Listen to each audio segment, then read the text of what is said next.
Hello, angels. I hope you're having a lovely Labor Day. I hope you are relaxing and eating some good food because, honey, you deserve it. Today's video is going to be a little get to know me. Now, I live a little ways from my family, so I feel like by making this video, I'm extending my celebration to my Facebook fans, friends and family, my YouTube followers, and even my Unique Products family. More on that later. How this is going to work is very simple. I have a list of questions I have with me, and I'm just gonna answer them, and it's gonna be a good time. You're gonna love it. Yeah, okay, bye.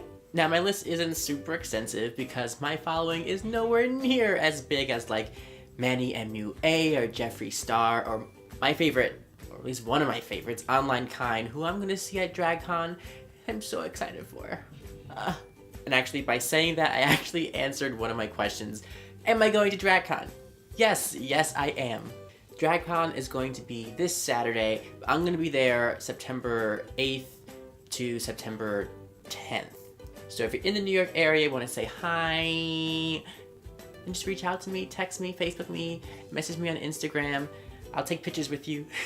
For like the longest time, I thought I wouldn't, not the longest time, it was 3 years exactly. I thought I would never be able to go to DragCon for quite a while because it was across the country, and that ticket's expensive.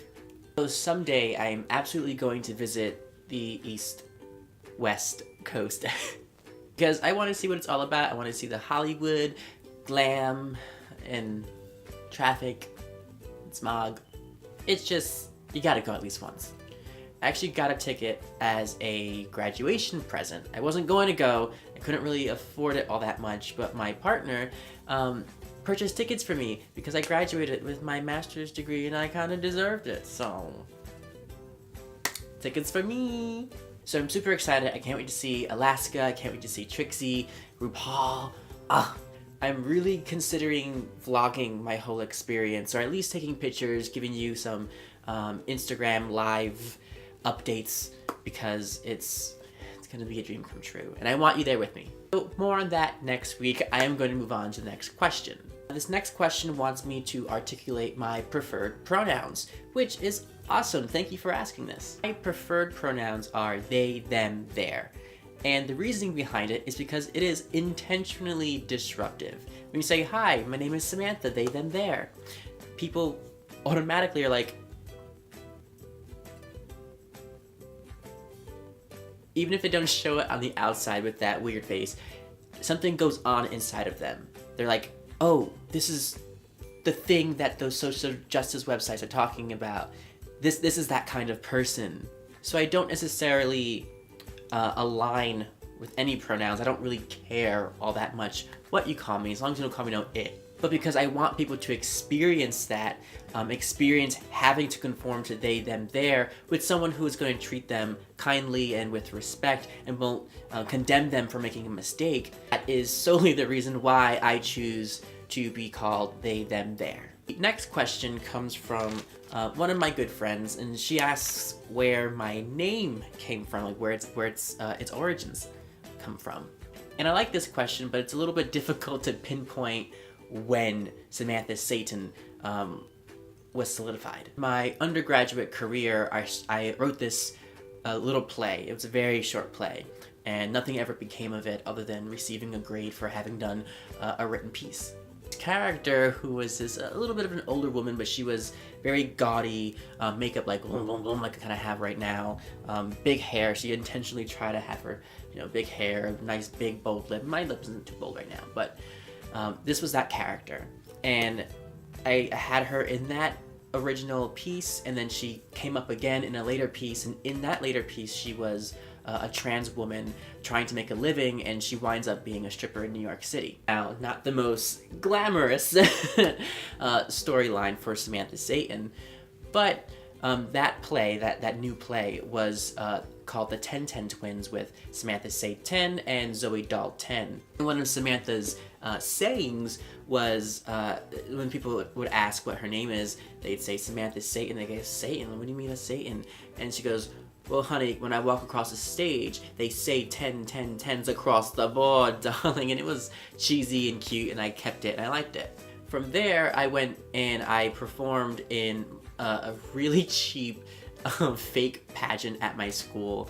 I really hadn't done much drag prior, but I had that name, Samantha Satan, and I entered the pageant with that name, and I actually won. It wasn't too super difficult because it was everyone's first time in drag, and I had taken some dance lessons prior, so I had a little bit of an upper hand with other contestants. I won that. It was in the school newspaper. Samantha Satan is written there in bold black ink. So I just stayed true to that name. I kept it, and I am going with it until something tells me otherwise. This next question asks, what do you do other than drag and YouTube? Well, I went to school for writing arts. I learned how to write, but I actually landed a teaching job right after I graduated my master's program. So right now I'm teaching college composition, different variants of the course, but I really enjoy it. It gives me a platform and a place to teach social justice as well. So something else I do is I'm a big social justice advocate. I'm a part of my school's LGBTQIA+ advisory committee. I am my department's LGBT advisory liaison. I have done safe zone trainings. I try my best to publish things here and there on the internet, specifically to raise awareness for trans folk, for people with disabilities, for immigrants, and so on. In addition to this, I just started selling makeup. Now I say I just started selling makeup and I haven't sold a single product yet, so bear with me. I just kind of bought into this company called Unique Products. My specific handle or website thingy is uniqueproducts.com/Samantha Satan.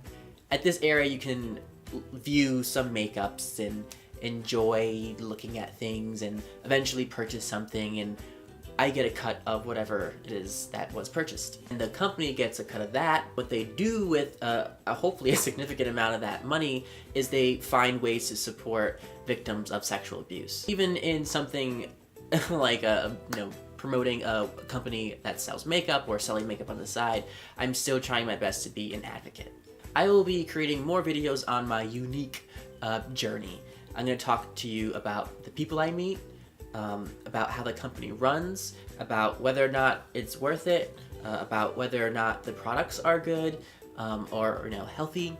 Ultimately, how my role in the company shapes who I am and how I can advocate for people like me in the world. So that was my Miss America answer for that question. And then the next question, this might be my last question, says, just simply, when did you start doing drag? Well, first of all, to answer this question, I want to say that, I'm going to actually quote RuPaul. You're born naked, and the rest is drag. I'm a strong believer that everything you put on your body, all the expressions that you express, all the gender identities, racial identities, everything that you try to perpetuate outward and have people judge you based on that perpetuation or expression, I think that is a kind of drag. So essentially, we all do drag, and we all do it from the very first day we are born. But to answer the question the way you probably want me to, I started drag not super long ago. Like many of my answers, I started in my undergraduate career. My very first performance was as a dancer for the Rocky Horror Picture Show from my university, and it was tons of fun. They put me in these gigantic heels, and somehow magically I was able to walk in them. I was wrapped up in a little corset. It wasn't a little corset, it was a big, bold red corset. Then I tucked and put some little panties on, little boy shorts on, and some fishnets, and played with my hair a little bit. Someone did my makeup, and I went out and I danced. And a lot of people responded very positively to my performance. People wanted to talk to me afterwards. People wanted to congratulate me. People wanted to know who I was. So I thought, like, wow, I should try this again. I should play around with this more often.